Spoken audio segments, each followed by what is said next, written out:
মহাসড়কেও বাড়ছে যানবাহনের চাপ, সে খবর জানাতে সিরাজগঞ্জের কড্ডার মোড়ে আছেন সহকর্মী রিঙ্কু কুণ্ডু। আমরা সরাসরি যুক্ত হব তার সঙ্গে। রিঙ্কু। প্রিয়জনের সাথে ঈদের আনন্দ ভাগাভাগি করতে নারীর টানে বাড়ি ফিরতে শুরু করেছে মানুষ।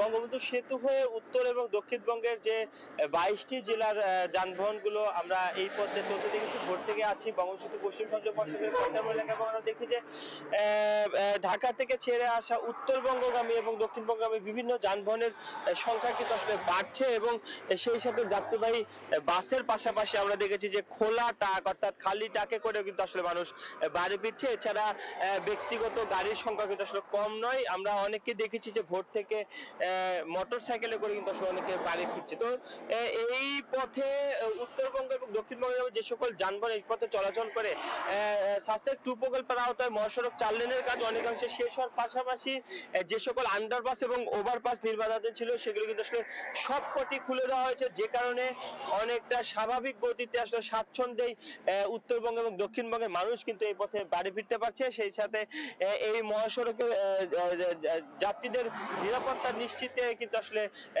জেলা পুলিশ এবং হাইওয়ে পুলিশের একাধিক সদস্য কিন্তু কাজ করছে। শুধুমাত্র জেলা পুলিশেরই কিন্তু এই যে সিরাজগঞ্জে যে মহাসড়কটি রয়েছে এই মহাসড়কে কিন্তু প্রায় 8 শতাধিক পুলিশ সদস্য মোতায়েন রয়েছে। তো এক কথায় বলা যায় যে ঈদযাত্রা শুরু হওয়ার সাথে সাথে কিন্তু আসলে আমরা দেখছি যে উত্তরবঙ্গ এবং দক্ষিণবঙ্গের যানবাহনগুলো আসলে ঢাকা থেকে ছেড়ে আসছে এই পথে, এবং মহাসড়ক যে অনেকটাই ফাঁকা থাকায় কিন্তু কোনো ধীরগতি বা যানজটে কিন্তু আসলে ভোগান্তি আমরা দেখছি না। অনেকটা স্বাভাবিক গতিতে কিন্তু আসলে যানবাহনগুলো চলাচল করছে এই পথে। সেই সাথে আমরা যদি বলি যে জেলা পুলিশের পক্ষ থেকে কিন্তু অনেক নিরাপত্তা ব্যবস্থা আসলে গ্রহণ করে। তো এক কথা বলা যায় যে বঙ্গবন্ধু সেতুর পূর্ব পারের কথা যদি বলে, অর্থাৎ টাঙ্গাইল অংশে কিছুটা যানবাহনের ধীরগতি থাকলেও কিন্তু বঙ্গবন্ধু সেতু পার হয়ে পশ্চিম সংযোগ মহাসড়কে এসে কিন্তু অনেকটা স্বাভাবিক গতিতে আসলে যানবাহনগুলো চলাচল করছে, এবং বেলা বাড়ার সাথে সাথে সেই যানবাহনের চাপ আরো বাড়তে পারে বলে জানিয়েছে আমাদেরকে হাইওয়ে পুলিশ।